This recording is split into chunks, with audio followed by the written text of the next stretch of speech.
그래, 가거라. 어서 가봐야지. 내 소중한 친정 부모님이 기다리시는 호텔 뷔페가 있는데 이 늙은 시어미가 밤새 기름 냄새 풍기며 차린 밥상이 눈에 들어오기나 하겠니. 10분 딱 10분이구나. 내가 내 아들의 아내가 된 후 내게 허락된 명절의 시간이. 저는 텅 빈 거실에 홀로 서서 닫힌 현관문을 멍하니 바라보며 속으로 울졸였습니다. 식탁 위에는 김이 모락모락 나는 음식들이 주인을 잃은 채 요롭게 놓여 있었습니다. 갈비찜에서는 아직도 달콤한 양념 냄새가 올라오고 있었고 노릇노릇하게 부친 전들은 점점 식어가며 기름이 응어리지기 시작했습니다. 이 모든 일은 불과 10분 전에 일어난 일이었습니다. 저는 천천히 식탁으로 다가가 의자를 끌어당겨 앉았습니다. 손끝으로 식탁 모서리를 쓸어내리며 지난밤의 기억을 떠올렸습니다. 새벽 4시에 일어나 밥을 짓고 하나하나 정성껏 음식을 준비하던 그 시간들. 아들이 좋아하는 동그랑땡을 빚을 때마다 엄마, 이거 진짜 맛있어요. 하며 웃던 어린 지훈이의 얼굴이 떠올랐습니다. 그때는 제 요리 솜씨를 자랑스러워하던 아들이었는데 이제는 그 음식을 거들떠보지도 않고 떠나버렸습니다. 추석날 아침, 저는 새벽부터 일어나 텅 빈 집안을 음식 냄새로 채우고 있었습니다. 남편이 살아있을 적에는 온 가족이 북적이며 함께 송편을 빚고 전을 부치던 명절이었습니다. 시누이들과 조카들까지 모여 10명이 넘는 식구들이 웃고 떠들며 명절 준비를 하던 그 시절이 있었습니다. 하지만 그가 세상을 떠난 지 3년이 지난 지금 명절은 제게 홀로 감당해야 할 무거운 의식이 되었습니다. 남편의 빈자리는 너무나 컸습니다.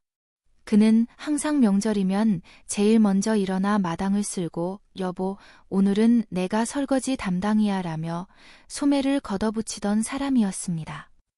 그의 웃음소리가 집안을 가득 채우면 자연스럽게 모두가 기분 좋게 일을 할 수 있었습니다. 하지만 이제 그 웃음소리는 없습니다. 단지 식어가는 음식 냄새와 제 혼잣말만이 텅 빈 집안을 맴돌 뿐입니다. 그래도 저는 포기할 수 없었습니다. 하나뿐인 아들 지훈이와 며느리 민서가 오늘만큼은 찾아와 함께 밥 한 끼 먹을 것이라는 희미한 기대를 품고 있었기 때문입니다. 어쩌면 이번에는 다를 거라는 어리석은 희망을 버릴 수가 없었습니다. 갈비찜은 밤새 핏물을 빼고 정성껏 양념에 재워두었습니다. 시장에서 가장 좋은 부위의 갈비를 골라 사왔고 배와 사과를 갈아서 양념에 넣어 고기가 부드러워지도록 했습니다. 남편이 살아계실 때 당신 갈비찜은 세상에서 제일 맛있어라고 칭찬하던 그 레시피 그대로였습니다. 동그랑땡이며 깻잎전, 호박전도 산더미처럼 부쳐놓았습니다. 기름이 튀어 손등에 화상을 입기도 했지만 아들이 맛있게 먹어줄 모습을 상상하며 참았습니다. 아들이 좋아하는 잡채를 만들기 위해 시금치를 데치고 당면을 삶았습니다. 표고버섯, 목이버섯, 당근, 양파를 채 썰고 소고기도 가늘게 채 썰어 간장 양념에 재워두었습니다. 하나하나의 재료를 따로 볶아서 마지막에 섞는 정통 방식 그대로였습니다. 요즘 사람들은 귀찮다고 한꺼번에 볶아버리지만 저는 아들을 위해 그렇게 할 수 없었습니다. 송편도 직접 빚었습니다. 혼자서 송편을 빚으려니 손이 더디고 허리도 아팠지만 예쁜 반달 모양으로 하나하나 정성껏 빚어냈습니다. 속에는 깨와 설탕을 넉넉히 넣고 찜기에 소립을 깔아 쪄냈습니다. 김이 모락모락 올라오는 송편을 보며 우리 엄마 송편이 제일 예뻐 라고 말하던 어린 지훈이의 목소리가 귓가에 맴돌았습니다. 이 모든 음식을 하는 동안 제 머릿속에는 온통 아들과 함께했던 지난 명절의 추억만이 가득했습니다. 지훈이가 5살 때 처음으로 송편을 빚는 걸 도와주겠다며 작은 손으로 반죽을 만지작거리던 일. 초등학교 때는 전 부치는 걸 거들겠다고 앞치마를 두르고 나섰다가 기름이 튀자 깜짝 놀라 도망가던 일. 중학생이 되어서는 엄마, 내가 힘쓰는 일 할게라며 갈비 양념을 섞어주던 일. 그 모든 순간들이 지금은 너무나 아득하고 멀게만 느껴졌습니다. 하지만 오전 11시가 다 되어서야 현관문이 열렸습니다. 문을 열고 들어선 아들 내외의 모습에 저는 순간 할 말을 잃었습니다. 그들은 명절에 집을 찾은 가족의 모습이 아니었습니다. 공항에라도 가는 듯 말끔하게 차려입은 채 작은 여행 가방까지 들고 있었습니다. 민서는 명품 브랜드의 핸드백을 들고 있었고 하이힐을 신고 있었습니다. 명절 음식을 먹으러 온 사람의 차림새가 아니었습니다. 어머님, 저희 왔어요. 민서의 목소리는 밝았지만 차갑기도 했습니다. 형식적인 인사였습니다. 아들 지훈이는 고개를 숙인 채 제 눈을 피했습니다. 아이고, 우리 아들, 우리 며느리 어서 와라. 밥상은 다 차려놨으니. 제 말이 채 끝나기도 전에 며느리 민서가 손목시계를 한번 쳐다보더니 입을 열었습니다. 어머님, 죄송하지만 저희가 지금 시간이 없어서요. 친정 부모님이랑 점심 약속이 있어서요. 잠깐 얼굴만 뵙고 가려고 들렀어요. 그녀의 목소리에는 미안함이라고는 한 톨도 없었습니다. 오히려 당연하다는 듯 당당하기까지 했습니다. 그녀의 눈은 식탁 위의 음식들을 스쳐 지나갔지만 거기에는 아무런 관심도 감사함도 담겨 있지 않았습니다. 마치 길가에 놓인 돌멩이를 보듯 무심하게 지나쳐 갈 뿐이었습니다. 아들 지훈이는 그런 아내의 옆에서 제 눈을 피하며 쭈뼛거리고만 있었습니다. 그의 눈빛에는 미안함이 어려 있었지만 그것만으로는 부족했습니다. 말로 표현되지 않는 미안함은 아무런 의미가 없었습니다. 그래도 밥은 한술 뜨고 가야지. 내가 너희 먹으려고 새벽부터. 제 목소리는 떨렸습니다. 간청하는 목소리였습니다. 제가 얼마나 오랜 시간 준비했는지, 얼마나 기다렸는지 설명하고 싶었지만 목이 메어 말이 나오지 않았습니다. 어머님도 참, 요즘 누가 명절에 집에서 밥 먹어요?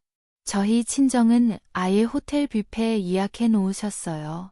그게 훨씬 깔끔하고 편하잖아요.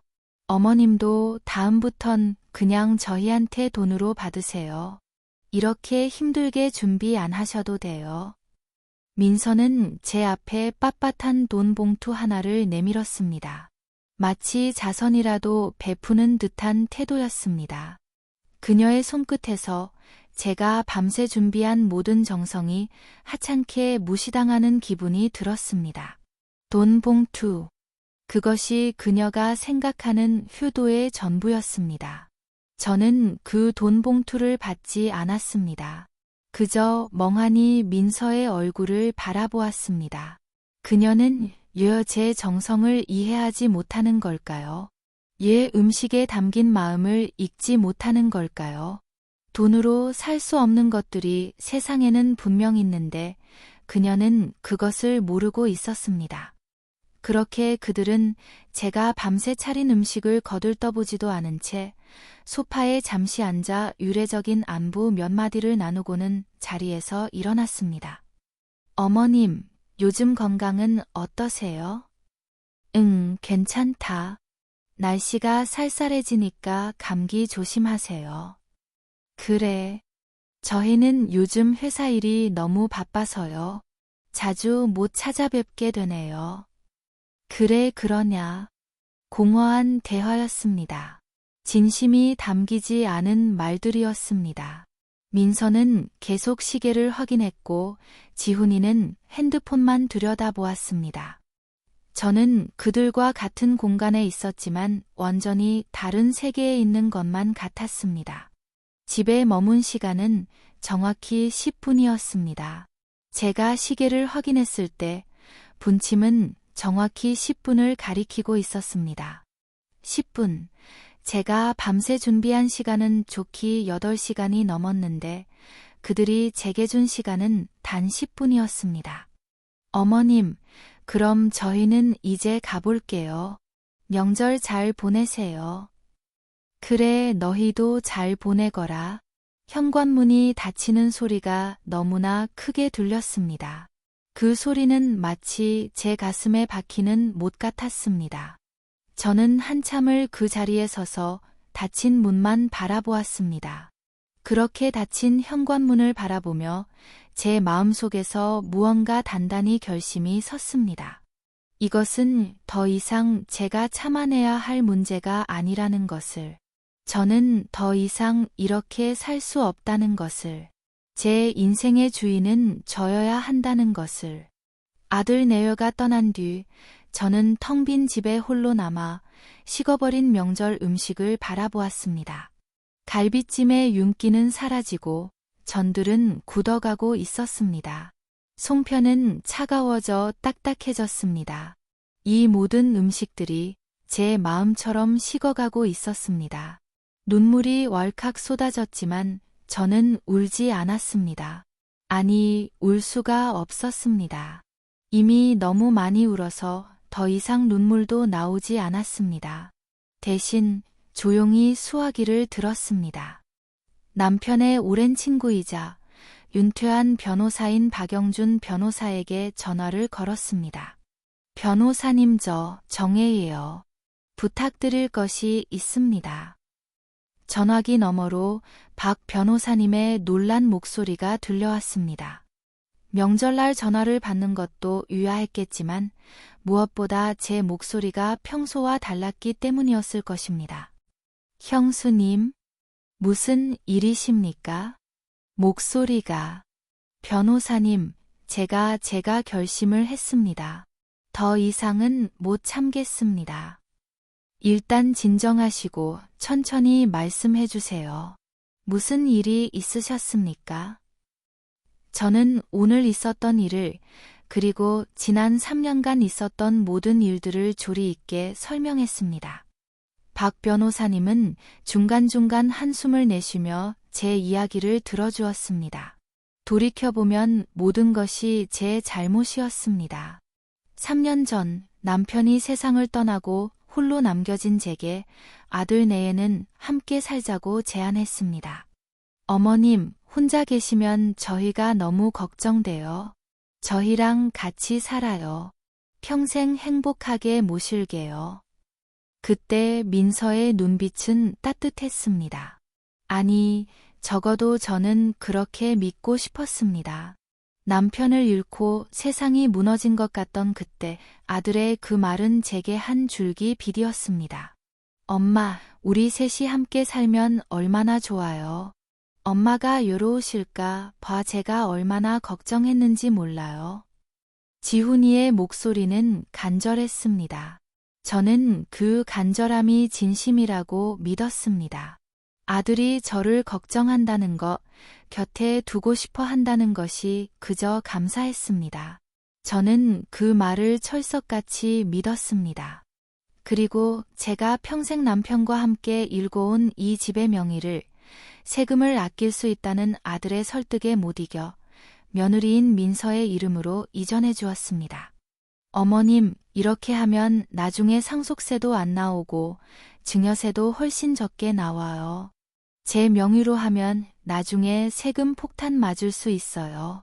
그러니까 민서 명의로 해두는 게 제일 유리해요.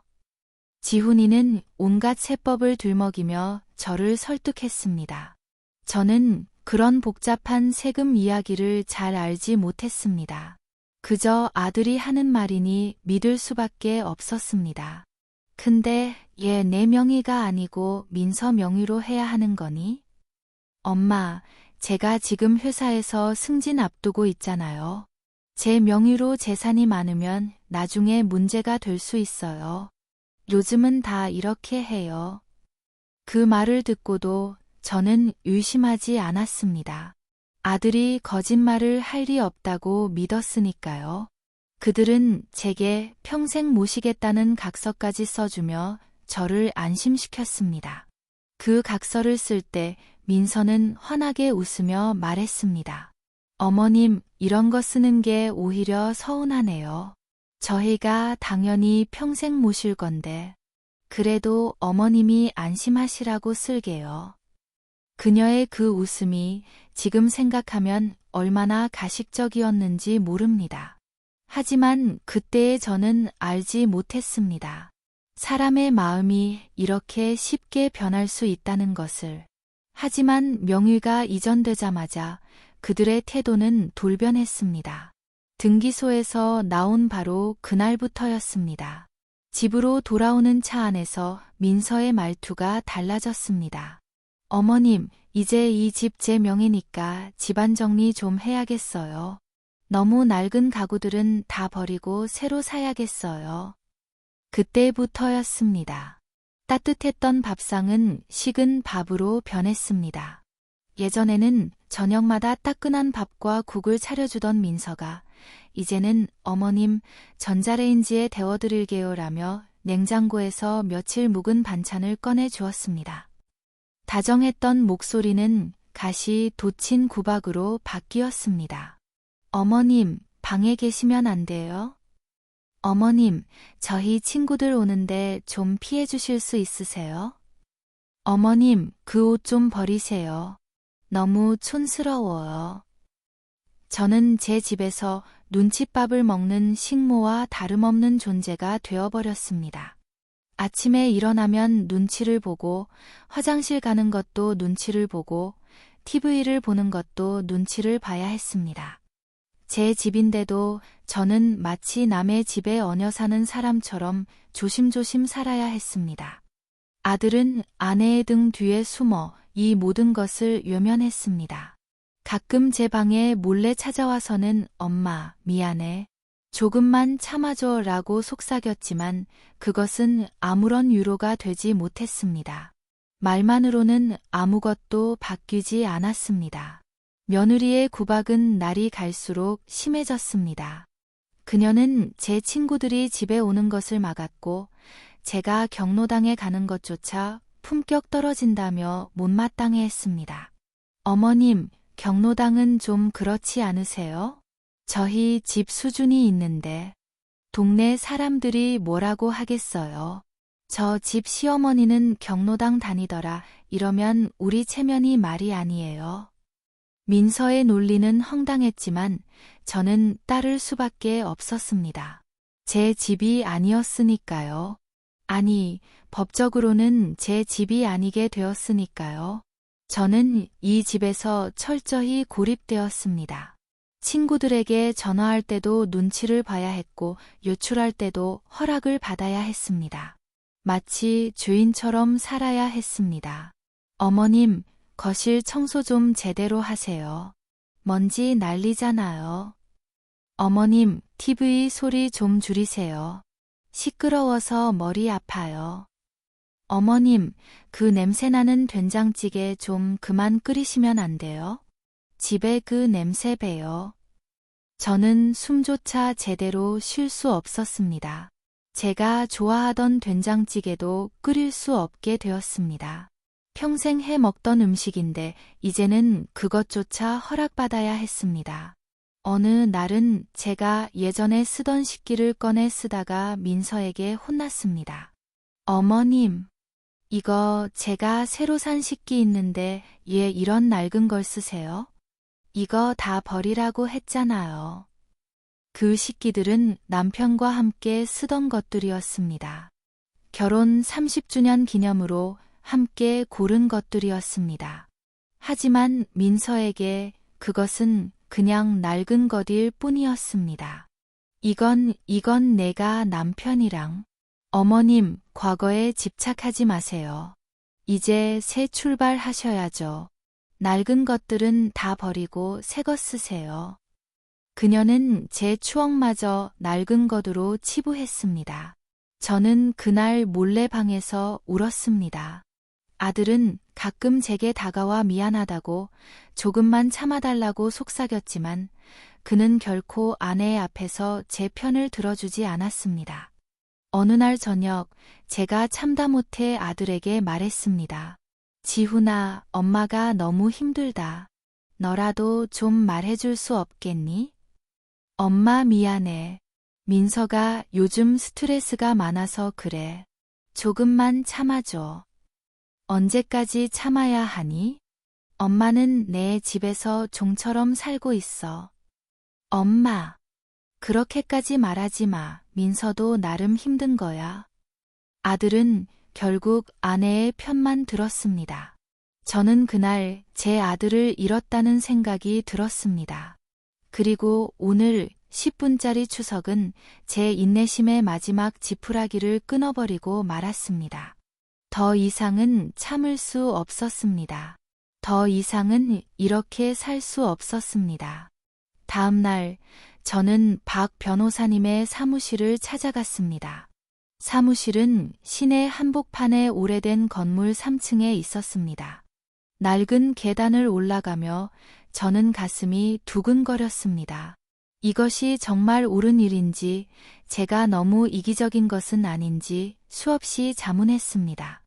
하지만 문을 열고 들어서자 박 변호사님의 따뜻한 눈빛을 보는 순간 저는 확신했습니다. 이것이 제가 해야 할 일이라고. 그는 제 이야기를 묵묵히 들어주더니 깊은 한숨을 내쉬었습니다. 책상 위에는 남편과 함께 찍은 사진이 놓여 있었습니다. 젊은 시절 4사람이 함께 등산을 갔을 때 찍은 사진이었습니다. 그때는 모두가 행복했었습니다. 형수님, 정말 고생 많으셨습니다. 진작에 찾아오셨어야죠. 형님이 살아계셨다면 이런 일은 절대 없었을 텐데. 박 변호사님의 목소리에는 안타까움이 가득했습니다. 그는 남편의 가장 친한 친구였고 저희 가족의 오랜 친구이기도 했습니다. 지훈이가 어렸을 때는 삼촌처럼 따르며 자랐던 사이였습니다. 제가 너무 어리석었습니다. 제 자식을 너무 믿었습니다. 저는 말을 하다가 목이 메었습니다. 눈물이 주르르 흘러내렸습니다. 박 변호사님은 조용히 휴지를 건네주며 기다려주었습니다. 아닙니다. 자식을 믿은 것이 잘못이 아닙니다. 형수님은 어머니로서 당연한 일을 하신 겁니다. 잘못은 그 믿음을 저버린 쪽에 있습니다. 그의 말에 저는 조금 위로를 받았습니다. 제가 잘못한 것이 아니라는 그 한마디가 그렇게 고마울 수가 없었습니다. 아직 늦지 않았습니다. 방법이 있습니다. 박 변호사님은 제가 건넨 평생 모시겠다는 각서를 찬찬히 살펴보았습니다. 안경을 고쳐 쓰고 형광펜으로 중요한 부분을 표시하며 꼼꼼히 읽어 내려갔습니다. 이것 보십시오. 여기 부모님을 평생 모시고 봉양하며 효도를 다할 것이라고 명시되어 있습니다. 그리고 여기 부모님의 노후를 책임지고 모든 생활을 보장할 것이라고도 되어 있네요. 박 변호사님의 눈빛이 날카로워졌습니다. 수십 년간 법정에서 싸워온 변호사의 눈빛이었습니다. 형수님, 이 각서는 부담부증여 계약의 중요한 증거가 될 수 있습니다. 증여를 하는 대신 부양이라는 의무를 부과한 것이죠. 그런데 아드님 내에는 그 의무를 전혀 이행하지 않았습니다. 이것은 명백한 계약 위반입니다. 박 변호사님은 관련 법조문을 펼쳐 보여주었습니다. 민법 제556조, 제553조 저는 그 복잡한 법률 용어들을 다 이해할 수는 없었지만 한 가지는 분명히 알 수 있었습니다. 제게 희망이 있다는 것. 증여계약은 일방적인 선물이 아닙니다. 특히 부담부증여의 경우 수증자가 부담을 이행하지 않으면 증여자는 계약을 해지할 수 있습니다. 형수님의 경우가 정확히 이 케이스에 해당합니다. 박 변호사님의 눈이 날카롭게 빛났습니다. 그는 수십 년간 이런 사건들을 다뤄온 베테랑이었습니다. 소송을 통해 증여 계약을 해제하고 아파트의 소유권을 다시 찾아올 수 있습니다. 판례도 충분히 있습니다. 작년에도 비슷한 케이스가 있었는데 어머니가 승소했습니다. 정말 가능할까요? 저 같은 늙은이가 법정에서 이길 수 있을까요? 제 목소리는 떨렸습니다. 막연한 불안감이 밀려왔습니다. 법정이라는 곳이 저 같은 평범한 노인에게는 너무나 먼 세계처럼 느껴졌습니다. 물론입니다. 제가 도와드리겠습니다.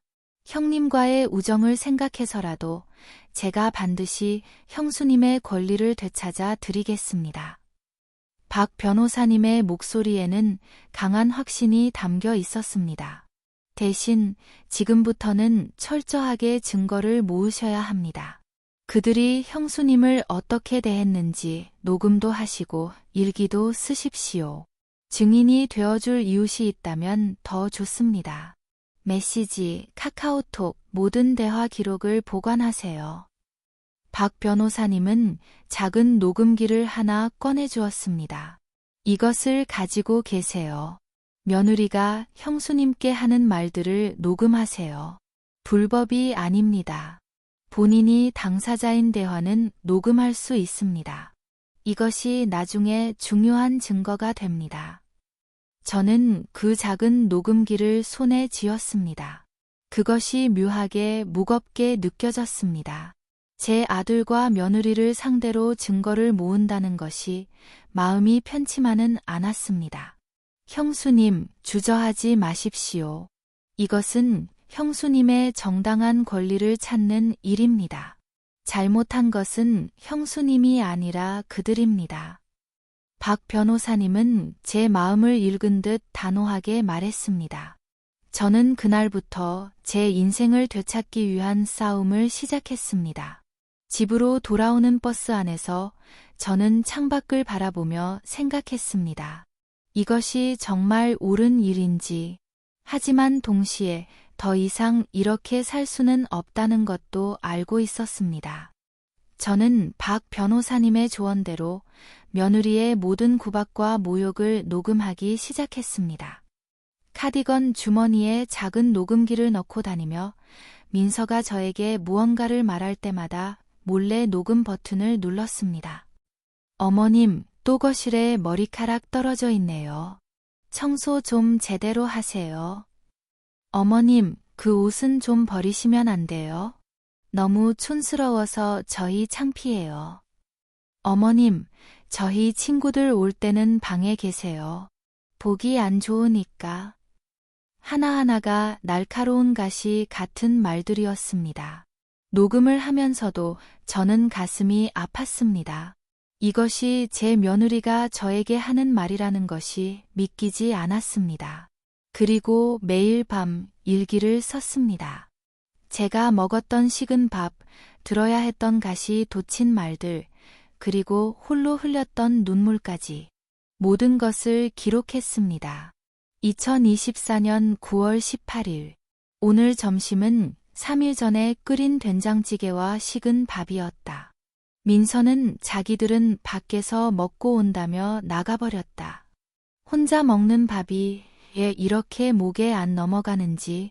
예전에는 지훈이가 엄마 된장찌개 최고예요 하며 웃던 모습이 떠올라 눈물이 났다. 2024년 9월 20일. 오늘 친구 경숙이가 전화했다. 집에 놀러 가도 되냐고 물었다. 민서 눈치가 보여서 안 된다고 했다. 경숙이가 예? 너희 집인데? 라고 물었지만 나는 대답할 수 없었다. 전화를 끊고 한참을 울었다. 2024년 9월 25일. 오늘은 남편 기일이다. 예전 같으면 가족들이 모여 차례를 지냈을 텐데 아들 내에는 회식이 있다며 나가버렸다. 혼자 작은 상을 차리고 절을 했다. 여보, 당신이 보고 싶어요. 당신이 있었다면 이런 일은 없었을 텐데. 일기를 쓸 때마다 눈물이 흘렀지만 저는 멈추지 않았습니다. 이 모든 기록이 나중에 제 무기가 될 것이라고 믿었습니다. 옆집 아주머니도 제 딱한 사정을 듣고는 기꺼이 증인이 되어주겠다고 약속했습니다. 정혜 씨, 내가 다 봤어요. 며느리가 당신한테 어떻게 하는지. 저번에도 복도에서 큰 소리로 뭐라고 하던데 내가 듣기에도 심했어요. 증인 필요하면 언제든 나설게요. 경숙이는 제 손을 꼭 잡아주었습니다. 그 따뜻한 손길에 저는 혼자가 아니라는 것을 느꼈습니다. 한 달 동안 저는 20개가 넘는 녹음 파일을 모았고 일기는 50페이지가 넘었습니다.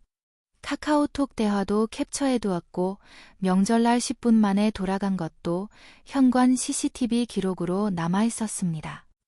박 변호사님에게 이 모든 자료를 전달하자 그는 만족스러운 표정을 지었습니다. 훌륭합니다, 형수님. 이 정도면 충분합니다. 이제 소장을 작성하겠습니다. 한 달 뒤 박 변호사님은 모든 증거를 취합하여 법원에 소장을 제출했습니다. 부담부증여 계약 해제에 따른 소유권 이전 등기 청구 소송. 청구 금액란에는 아파트의 시세가 적혀 있었습니다. 5억 원.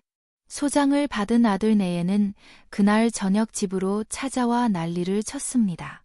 현관문이 거에 부서질 듯 두드리는 소리가 들렸습니다. 어머니, 어머니, 문 열어요. 저는 천천히 문을 열었습니다. 문 앞에는 새빨갛게 상기된 얼굴의 민서와 창백한 얼굴의 지훈이가 서 있었습니다. 어머니, 어떻게 저희한테 이럴 수 있으세요? 저희를 상대로 소송을 하시다니요. 이게 무슨 짓이에요? 민서는 손에 소장을 구겨쥐고 소리를 질렀습니다. 그녀의 목소리는 분노로 떨리고 있었습니다. 너희가 자초한 일이다. 저는 더 이상 예전의 무력한 늙은이가 아니었습니다. 제 목소리는 차갑고 단호했습니다. 자초했다고요? 저희가 뭘 잘못했는데요? 어머님 모시고 살아드렸잖아요. 모셨다고? 너희가 나를 모셨다고? 식은 밥 먹이고 구박하고 명절날 10분 10분만 얼굴 비추고 가는 것이 모시는 거냐? 제 목소리가 점점 커졌습니다. 3년간 참아왔던 모든 것들이 터져 나왔습니다. 엄마, 진정해. 우리가 잘못했어. 미안해. 소송 취하해줘. 응. 지훈이가 저에게 다가오려 했지만 저는 한 발 뒤로 물러섰습니다. 이제 늦었다. 너희는 너희가 한 약속을 지키지 않았어. 그러니 이제 법으로 해결하자. 어머니, 정말 이러실 거예요? 우리 완전히 망하는 거 알고 계세요? 이 집 없으면 우리 갈 곳도 없어요. 민서의 목소리에는 처음으로 두려움이 섞여 있었습니다. 그건 내 문제가 아니다. 너희도 나한테 그랬잖니. 호텔 뷔페가 더 좋다고, 돈으로 주라고. 그렇게 내 마음을 짓밟았잖니. 그들은 뒤늦게 제게 용서를 빌었지만 저는 조금도 흔들리지 않았습니다. 민서는 무릎까지 꿇었습니다. 어머님, 제발요. 제가 잘못했어요. 다시는 안 그럴게요. 정말 잘할게요. 소송만 취하해 주세요. 하지만 저는 고개를 저었습니다. 그녀의 눈물이 진심인지 거짓인지 이제는 더 이상 중요하지 않았습니다. 이미 너무 늦었습니다. 돌아가거라. 법정에서 보자. 저는 조용히 문을 닫았습니다. 밖에서 한참 동안 울부짖는 소리가 들렸지만 저는 귀를 막았습니다. 재판은 생각보다 빨리 진행되었습니다. 첫 번째 변론 기일에서 박 변호사님은 제가 모아둔 모든 증거를 제출했습니다. 녹음 파일, 일기, 이웃의 증언서, CCTV 기록까지. 상대편 변호사는 어머니를 잘 모셨다고 주장했지만 증거 앞에서는 무력했습니다. 재판장님, 피고들은 원고를 학대하다시피 했습니다.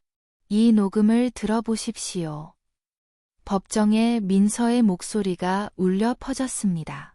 어머님, 제발 좀 조용히 해주시면 안 돼요? 숨소리도 시끄러워요. 재판장의 얼굴이 굳어졌습니다. 두 번째 변론에서 경수기가 증인으로 나왔습니다. 저는 옆집에 삽니다. 거의 매일 원고분이 구박받는 소리를 들었습니다. 며느리분이 소리 지르는 것도 여러 번 들었고요. 명절날도 봤습니다. 10분도 안 돼서 나가시더라고요. 원고분이 얼마나 속상해 하셨는지. 경수기의 증언은 강력했습니다. 세 번째 변론에서 판사가 직접 아들 내외에게 물었습니다.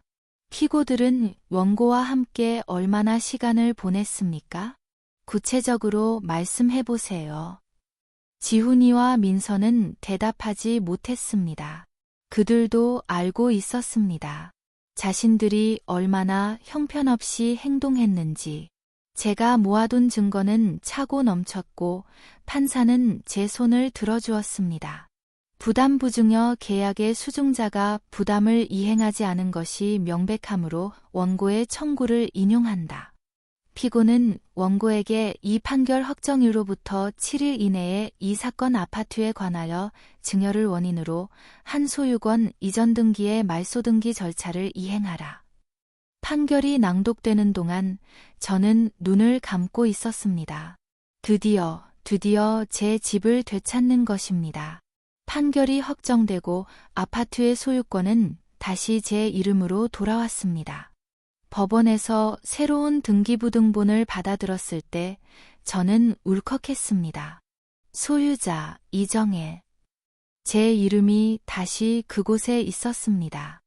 저는 판결문이 나온 그날 추석날 저녁처럼 아들 내외가 그들의 회식에 가고 없는 틈을 타 집으로 향했습니다. 그리고 열쇠공을 불렀습니다. 이 집 현관문 비밀번호를 바꿔주세요. 그리고 지문 인식도 다 지워주세요. 열쇠공이 작업을 하는 동안 저는 집안에 있던 아들 내외의 모든 짐을 값비싼 명품 가방부터 옷가지까지 전부 이삿짐 박스에 담기 시작했습니다. 민서의 샤넬 가방, 에르메스 스카프, 루이비통 지갑들, 지훈이의 명품 시계, 골프채, 양복들 하나하나 박스에 담으면서 저는 생각했습니다. 이것들이 그들에게는 저보다 소중했구나. 거실에는 20개가 넘는 박스가 쌓였습니다. 그들의 3년간의 흔적이었습니다. 그날 밤 11시 밖에서 요란한 웃음소리와 함께 아들 내외가 돌아왔습니다. 복도 끝에서부터 그들의 목소리가 들렸습니다. 오늘 회식 진짜 재밌었지? 응, 부장님이 와인까지 사주시고 다음에 또 가야겠어. 양손에는 회식에서 싸온 음식들이 가득 들려 있었습니다. 그들은 행복해 보였습니다. 저 없이도 충분히 행복해 보였습니다. 오늘 우리 엄마 갈비찜 정말 맛있었지? 응, 역시 장모님 음식 솜씨는 최고야. 우리 엄마 음식이 진짜 최고라니까. 그들은 현관문 앞에 서서 익숙하게 비밀번호를 눌렀습니다. 하지만 문은 열리지 않았습니다. 삐삐삐 비밀번호가 틀립니다. 뭐지? 내가 잘못 눌렀나? 민서가 다시 한 번 번호를 눌렀지만 결과는 같았습니다. 당황한 아들이 자신의 지문까지 대보았지만 문은 굳게 닫혀 있었습니다. 이상한데? 지문도 안 되네?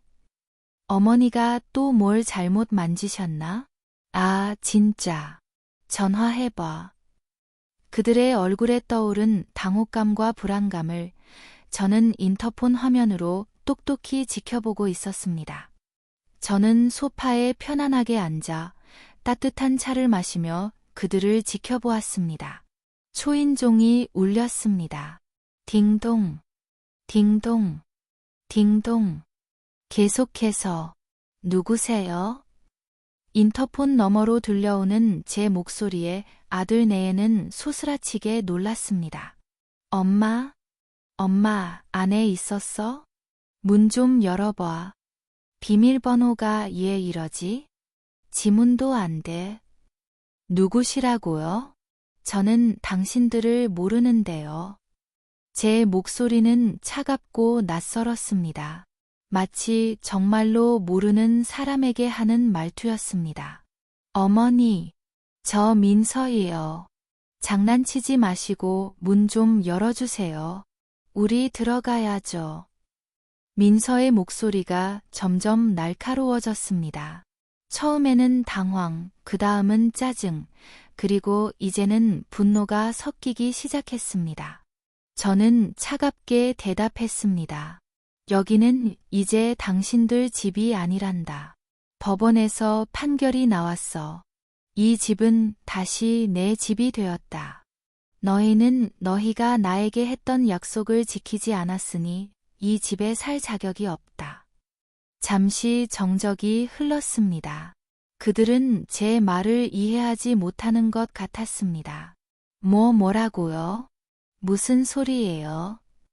지훈이의 목소리가 떨렸습니다. 판결문 못 받았니? 이 집은 다시 내 이름으로 등기되었다. 법적으로 이제 내 집이야. 너희는 더 이상 이 집 주인이 아니다. 인터폰 너머로 며느리 민서의 절규가 들려왔습니다. 안 돼요. 안 된다고요. 이게 우리 집이에요. 어머니, 문 열어주세요. 그녀는 문을 발로 차기 시작했습니다. 쿵쿵거리는 소리가 복도에 울려 퍼졌습니다. 저는 조용히 말을 이었습니다. 너희들 짐은 거실에 모두 싸뒀으니 내일 이삿짐센터 불러서 가져가거라. 그리고 다시는 이 집을 찾아오지 마라. 만약 계속 그렇게 소란을 피우면 경찰을 부르겠다. 엄마, 엄마, 이럴 수 없어. 제발, 문 좀 열어줘. 지훈이의 목소리는 울먹였습니다. 그는 어린아이처럼 울기 시작했습니다. 하지만 저는 더 이상 흔들리지 않았습니다. 너는 내가 경로당 가는 것도 막았지. 내 친구들이 오는 것도 막았지. 나를 집안에 가두고 죄수처럼 살게 했지. 초인종이 울렸습니다. 딩동, 딩동, 딩동. 계속해서 누구세요? 인터폰 너머로 들려오는 제 목소리에 아들 내에는 소스라치게 놀랐습니다. 엄마, 엄마, 안에 있었어? 문 좀 열어봐. 비밀번호가 얘 이러지? 지문도 안 돼. 누구시라고요? 저는 당신들을 모르는데요. 제 목소리는 차갑고 낯설었습니다. 마치 정말로 모르는 사람에게 하는 말투였습니다. 제 가슴 속에서는 3년간 쌓인 원한이 불꽃처럼 타오르고 있었어요. 그 불꽃은 이제 더 이상 꺼지지 않을 제 영혼의 등불이 되어버렸습니다. 어머니, 저 민서예요. 장난치지 마시고 문 좀 열어주세요. 우리 들어가야죠. 민서의 목소리가 점점 날카로워졌습니다. 처음에는 당황, 그 다음은 짜증, 그리고 이제는 분노가 섞이기 시작했습니다. 그녀의 목소리는 마치 날카로운 칼날처럼 제 귀를 파고들었지만 저는 더 이상 상처받지 않았습니다. 오히려 그 소리가 제게 힘을 주었어요. 저는 차갑게 대답했습니다. 여기는 이제 당신들 집이 아니란다. 법원에서 판결이 나왔어. 이 집은 다시 내 집이 되었다. 너희는 너희가 나에게 했던 약속을 지키지 않았으니 이 집에 살 자격이 없다. 잠시 정적이 흘렀습니다. 그들은 제 말을 이해하지 못하는 것 같았습니다. 마치 폭풍 전의 고요함처럼 복도가 조용해졌어요. 뭐라고요? 무슨 소리예요? 지훈이의 목소리가 떨렸습니다. 그의 목소리에는 공포가 스며들고 있었습니다. 어린 시절 잘못을 저지르고 제게 혼날까 봐 떨던 그 목소리와 비슷했지만 이제는 그 떨림이 제게 아무런 연민을 불러일으키지 않았습니다. 판결문 못 받았니? 이 집은 다시 내 이름으로 등기되었다. 법적으로 이제 내 집이야. 너희는 더 이상 이 집 주인이 아니다. 인터폰 너머로 며느리 민서의 절규가 들려왔습니다. 안 돼요. 안 된다고요. 이게 우리 집이에요. 어머니, 문 열어주세요. 그녀는 문을 발로 차기 시작했습니다. 쿵쿵거리는 소리가 복도에 울려 퍼졌습니다. 그 소리는 마치 제 가슴을 두드리는 망치처럼 느껴졌지만 저는 흔들리지 않았습니다. 오히려 그 소리가 제 결의를 더 굳혀주었어요. 저는 조용히 말을 이었습니다. 너희들 짐은 거실에 모두 싸뒀으니 내일 이삿짐센터 불러서 가져가거라. 그리고 다시는 이 집을 찾아오지 마라. 만약 계속 그렇게 소란을 피우면 경찰을 부르겠다. 엄마, 이럴 수 없어. 제발, 문 좀 열어줘. 지훈이의 목소리는 울먹였습니다.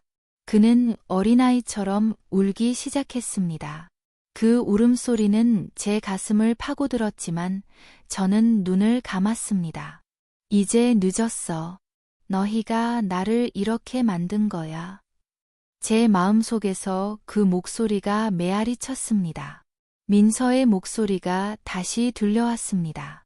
이번에는 예원조였습니다. 어머님, 제발요. 우리가 잘못했어요.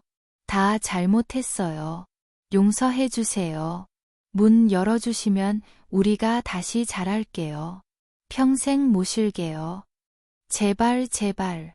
그녀의 목소리는 떨리고 있었어요.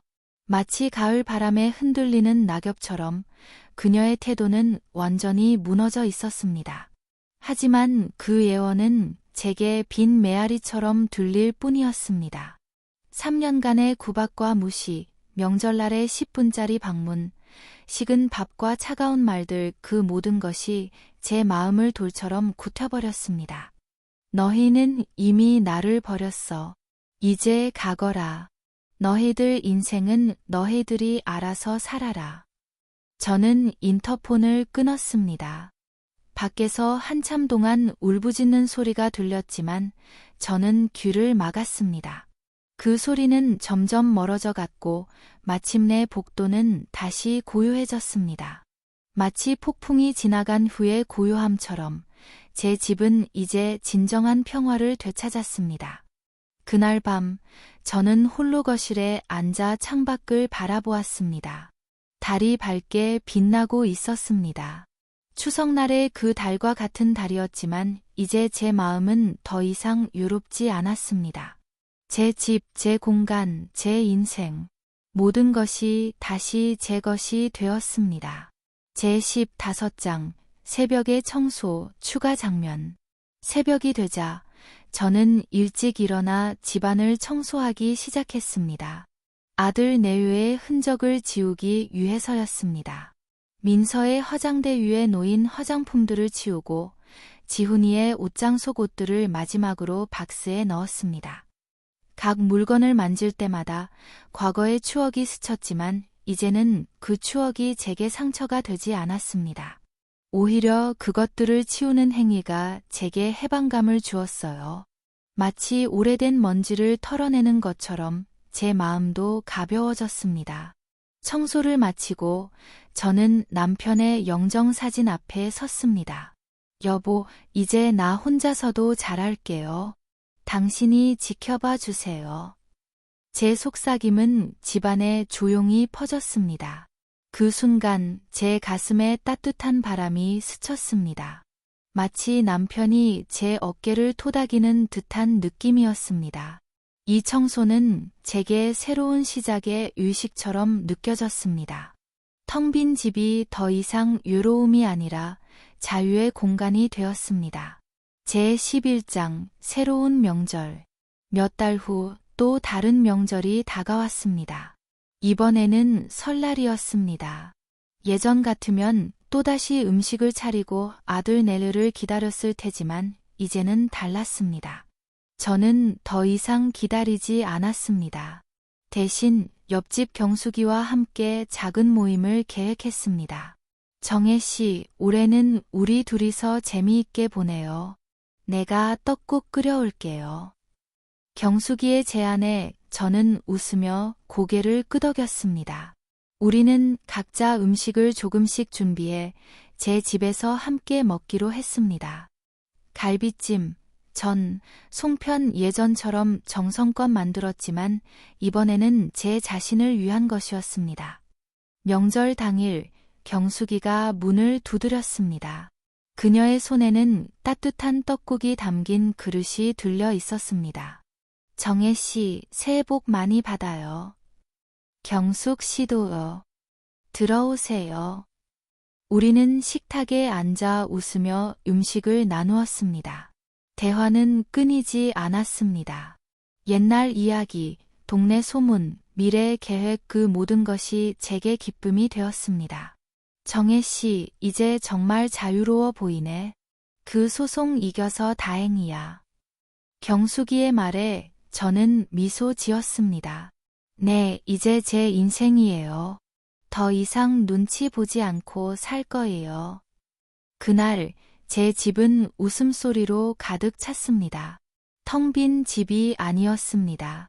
따뜻한 우정으로 채워진 집이었습니다. 창밖으로 보이는 눈 덮인 거리가 아름다워 보였습니다. 마치 제 마음처럼 새하얀 새 출발을 상징하는 듯했습니다. 아들 내외에게서는 그 후로 연락이 없었습니다. 가끔 지훈이로부터 미안하다는 문자가 오긴 했지만 저는 답하지 않았습니다. 그들은 이제 제 인생의 일부가 아니었습니다. 그들은 자신들의 길을 가고 저는 제 길을 갈 뿐입니다. 제 12장 평화로운 일상. 시간이 흘러 제 일상은 완전히 바뀌었습니다. 아침에 일어나 창문을 열고 신선한 공기를 마시고 좋아하는 음악을 들으며 차 한 잔을 마십니다. 경로당에도 나가 친구들을 만나고 취미로 꽃꽂이도 배웠습니다. 제 집은 이제 제 성역이 되었습니다. 박 변호사님은 가끔 찾아와 안부를 물었습니다. 형수님, 요즘 어떻게 지내세요? 행복해 보이시네요. 네, 변호사님 덕분에요. 이제 정말 자유로워요. 그의 미소가 제게 큰 힘이 되었습니다. 제 인생을 되찾아준 그에게 저는 평생 감사할 것입니다. 이제 저는 더 이상 과거에 매이지 않습니다. 남편의 추억은 소중히 간직하지만 그것이 제 발목을 잡지 않습니다. 제 인생은 아직 끝나지 않았습니다. 오히려 이제부터 시작입니다. 추석날의 그 10분이 제게 새로운 삶을 선물해 주었습니다. 그 아픔이 없었더라면 저는 여전히 그 집에서 종처럼 살고 있었을 테니까요. 이제 저는 제 집의 진정한 주인입니다. 그리고 제 인생의 주인입니다. 후기, 빛나는 노을. 이 모든 일이 끝난 후 저는 제 인생을 돌아보았습니다. 아픔과 배신, 그리고 승리. 그 모든 것이 제게 교훈을 주었습니다. 자식에게 모든 것을 걸지 마라. 자신의 행복은 스스로 지켜라. 이제 저는 재단 같은 것은 세우지 않았지만 이웃과 함께 나누는 작은 행복을 찾았습니다. 여러분도 제 이야기를 통해 용기를 얻으시길 바랍니다. 제 삶은 이제 노을처럼 아름답게 빛나고 있습니다.